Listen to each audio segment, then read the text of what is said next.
네, 그럼 이제 네 번째 시간. 네. 네. 유선종양에 대해서 이야기해 보도록 하겠습니다. 네.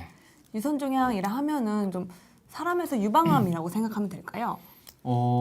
그렇죠. 비교를 해보자면 정확하게는 유선종양에도 양성이 있고 악성이 있어요. 네. 네. 근데 이제 유방암이라고 하는 거는 이제 음. 악성종양일 때, 그러니까 유선종양일 때 저희가 조직 검사를 했더니 악성으로 나오면 실제 이제 유방암이랑 비슷하다. 저도 이렇게 좀 설명을 비교해서 해드리곤 해요. 그러니까는 이것도 강아지들한테서도 강아지든 고양이든 좀 간과해서는 안 되는 부분이겠네요. 그렇죠. 굉장히 중요한 질환이기 때문에 네. 꼼꼼하게 오늘 좀 설명 들으시고서 체크를 해보셔야 될 것 같아요. 영상 보시기 전에 구독과 좋아요. 그리고 알림 설정까지. 부탁드립니다. 그럼 유선종양 같은 경우에 좀 쉽게 잘 생기는 아이가 있을까요? 뭐 다른 질환들이랑은 다르게 뭐 네. 특정 품종에서 이게 잘 생긴다 이런 거는 없어요. 네. 근데 이제 잘 생길 수 있는 요건들이 있기는 해요. 어떤 요건이요? 처음에 이제 중성화 시간 때 제가 설명을 드렸던 것처럼 중성화가 안 돼 있는 아이들한테서 많이 발생을 하고 네. 중성화를 했더라도 조금 늦은 나이에 음. 적절한 시기를 놓쳐서 좀 늦은 나이에 한 아이들한테도 발생을 할 수가 있어요. 그래서 뭐 지금 기르고 계시는 반려동물이 중성화를 안 한 암컷이고, 그리고 보통 이제 자주 진단되는 시기가 한 6살, 8살 요때쯤에 가장 많이 발생을 하거든요. 그래서 네. 요 시기인 아이들, 그리고 특히 이게 또 종양이잖아요. 네. 어느 정도 이제 가족력도 연관성이 있을 수가 있어요. 그래서 그러겠네요. 혹시 키우는 아이의 뭐 아빠가 아니라 엄마가 옛날에 이제 유방암, 그러니까 유선종양이 있었던 경력이 있다는 걸 아시면은 네. 더더군다나 그런 아이들은 지금 당장 유선을 체크를 해보셔야 될 것 같아요. 그러면 혹시 강아지랑 고양이와의 유선종양의 차이점이 있을까요? 당연히 있어요. 어떤 거요? 일단은 예후가 굉장히 큰 차이를 보여요. 상대적으로 발생률 자체는 개들이 훨씬 더 많이 발생하는 경우가 있는데 네. 이제 고양이들은 상대적으로 덜 생기는 반면 한 번 진단이 되면은 악성 종양일 가능성, 즉 유방암일 가능성이 훨씬 높아서 이제 암이면 이제 전이도 잘 일어날 수 있고 네. 그렇게 되면 결국에는 이제 생명을 단축시키는 그런 좀 무서운 질환으로 인식을 하셔야 될 것 같아요. 그럼 보호자분께서 유선을 집에서 혹시 체크하는 방법에 대해서 설명해 줄 수 있을까요? 네, 이거는 그렇게 어렵지는 않아요. 네. 일단 이 유선 체크를 하는 방법을 아시기 전에 네. 이 개랑 고양이들의 유선이 어떤 모양을 갖고 있는지를 먼저 짚어보고 가면 좋을 것 같아서 네. 지금 준비한 그림을 먼저 보시겠습니다. 네. 지금 그림은 아이가 이렇게 누워있는 모습이라고 보시면 될 것 같아요. 그래서 사람은 이제 유선이 한 쌍이잖아요. 네. 근데 이제 반려동물들은 5쌍을 갖고 있어요. 그래서 위쪽 겨드랑이에서부터 1번 유선이라고 저희가 명명을 하고 네. 한 칸 아래로 내려올수록 2번, 3번, 4번, 5번 유선까지 이렇게 있다라고 보시면 될 것 같고요. 네. 그리고 겨드랑이에서부터 시작을 해가지고 쭉 따라 내려가서 이제 외음부, 그러니까 소변이 나오는 그 외음부까지도 이제 유선이 쭉 이어져 있다고 보시면 될 것 같아요. 네. 그러니까 아이가 이제 만세를 했을 때 사실 이 배 쪽에서 보이는 대부분이 다 유선이라고 생각을 하셔도 좋을 것 같습니다. 네.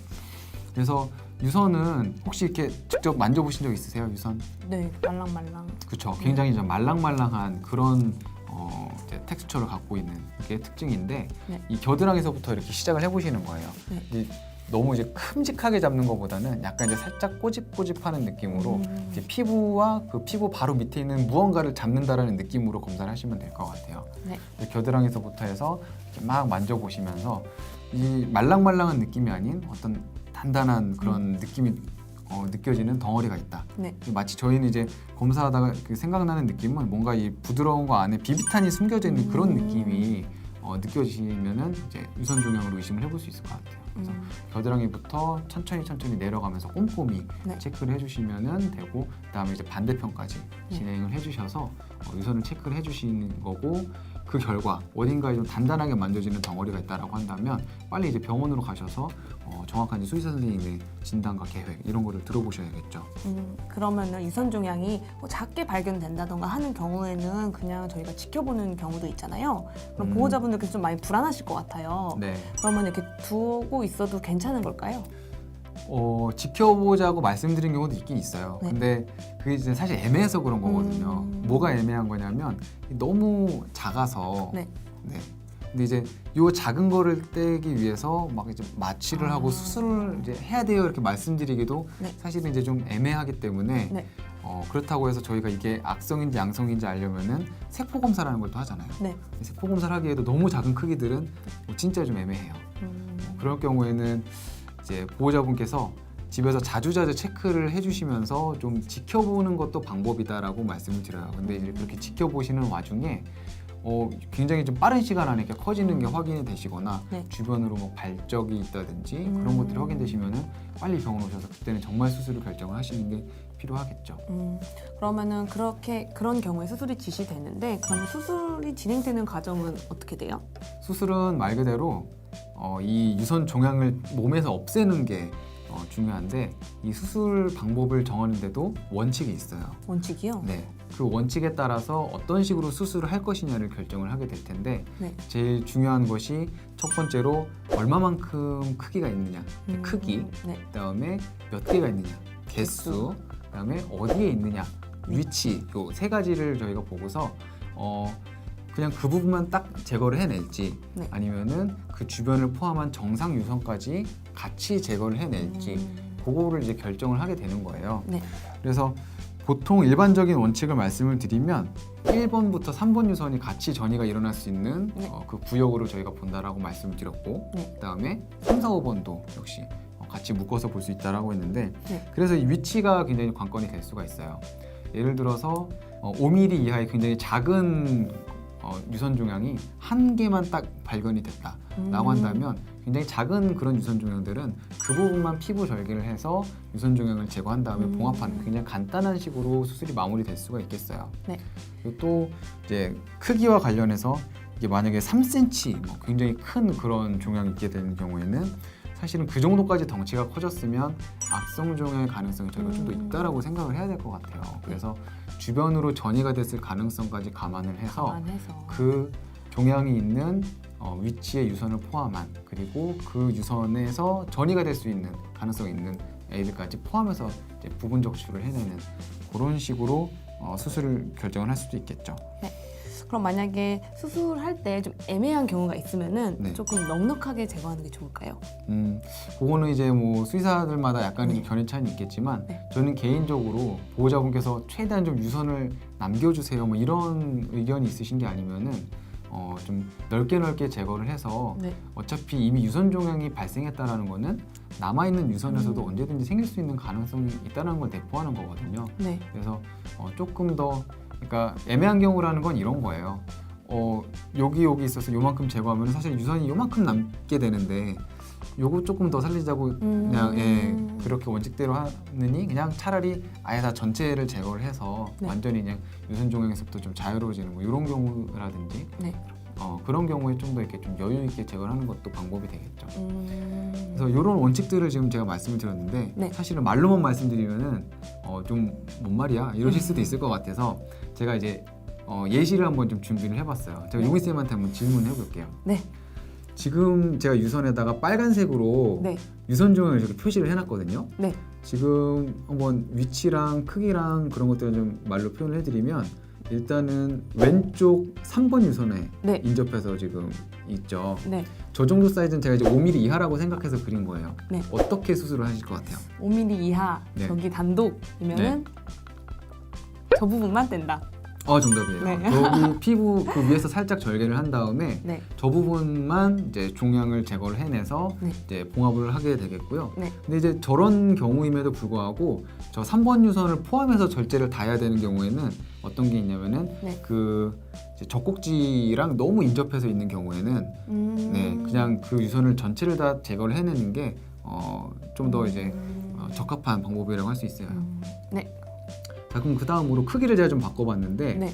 저 정도 한 뭐 예를 들어 3cm 이상 되는 저런 큰 유선 종양이 네. 왼쪽 4번 유선에 있네요. 네. 이럴 때는 어떻게 수술할까요? 그러면은 왼쪽 3, 4, 5 이렇게 적출을. 맞아요.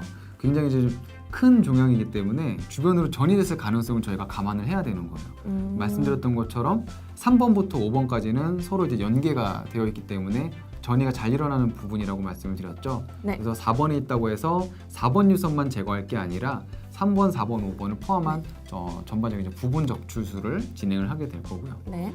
그럼 다음 그림 한번 보시면 자 비슷한 크기의 종양인데 3번에 있어요.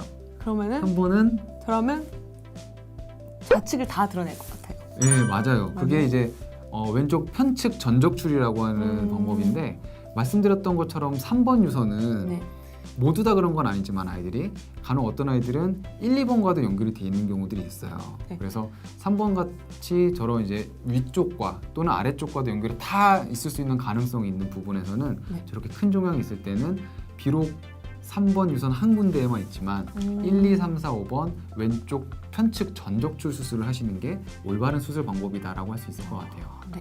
마지막으로 다음 그림 한번 보실게요. 오. 이런 경우들이 은근 많아요. 굉장히 크지는 않은데 여러 유선에 막 이렇게 분포되어 있는 다발성으로. 다발성으로 굉장히 좀 자글자글하게 있는 아이들도 많아요. 이런 경우는 어떻게 하실 것 같아요? 저라면은 네. 양측을 다 드러낼 것 같아요. 네.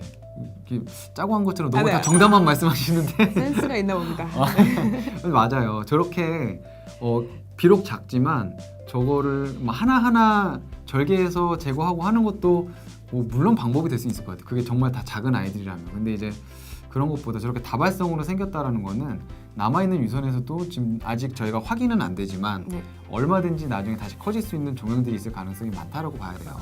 그렇기 때문에 저럴 때는 굉장히 크진 않더라도 전체 유선을 다 제거해주는 유선 전적출 수술이 가장 적합한 방법이라고 생각을 해요. 아, 네. 너무 네. 재밌었어요. 네. 이게 직접 눈으로 보니까 좀 이제 네, 감이 이해가, 오시죠? 네, 이해가 됩니다. 그러면 이렇게 유선 종양을 수술을 하게 되면은 보통 아이들의 예후는 어떻게 될까요? 아까 말씀드렸던 것처럼 고양이들 같은 경우에는 굉장히 좀 전이성이 강한 유선 종양들이 많습니다. 그래서 일반적으로 고양이 유선 종양을 확인했을 때는 최대한 빨리 수술을 진행을 해야지 그나마 좀 전이의 가능성을 좀 막을 수 있는데 어쨌든 상대적으로 개들보다는 고양이의 경우에서는 예후가 좀 안 좋은 게 정설이라고 말씀드려야 될 것 같고요. 개들 같은 경우에는 비교적 유선 종양이 이렇게 있을 때 양성일 가능성과 악성일 가능성이 한 반반 정도예요. 50% 정도고 네. 이 악성 중에서도 그 중에 또 절반은 전이가 또 잘 일어나지 않는 그런 종양들이 많이 있어요. 그래서 결국에는 정말 전이를 막 일으켜서 이제 수명을 좀 줄이기까지 진행되는 그런 악성 종양은 상대적으로 그렇게 많지는 않다. 하지만 만약에 그런 종양을 갖고 있을 때 네. 빨리 수술을 하지 않게 되면은 정말 이제 생명을 위협할 수 있는 상황까지도 갈 수 있기 때문에 네. 어찌됐든 유선 체크하셔서 네. 유선 종양 발견이 되시면 최대한 이제 조기에 대응을 하시는 게 좋은 예후를 갖고 올 수 있는 거의 이제 완치까지 사실 다 가능한 그런 질환이라고 말씀을 드릴 수 있을 것 같아요. 네, 보호자분께서 집에서 자주 만져보는 게 중요할 것 같아요. 네, 우리 용순이는 중상 수술 했죠? 몇 살 때 했었어요? 한 살 전에 했어요. 그러면은 사실은 네 유선 종양이 생길 수 있는 가능성이 굉장히 낮다라고 봐야 되겠네요. 네, 감사합니다. 지금까지 안승엽 과장님이랑 유선 종양에 대해서 이야기를 나눠봤고요. 도움 많이 되셨으면 좋겠습니다. 네, 제가 뭐 그림까지 이제 보여드리면서 설명했기 때문에 네. 좀 많이 감이 오셨을 것 같아요. 네, 맞아요. 네, 이 영상 보시고 난 다음에도 혹시 우리 아이 이제 중성화 수술하지 않은 아이들이 있으면은 유선 한번 이렇게 체크해 보시는 게 좋을 것 같아요. 네, 감사합니다. 네, 이것으로 저희 마치겠습니다. 네, 감사합니다.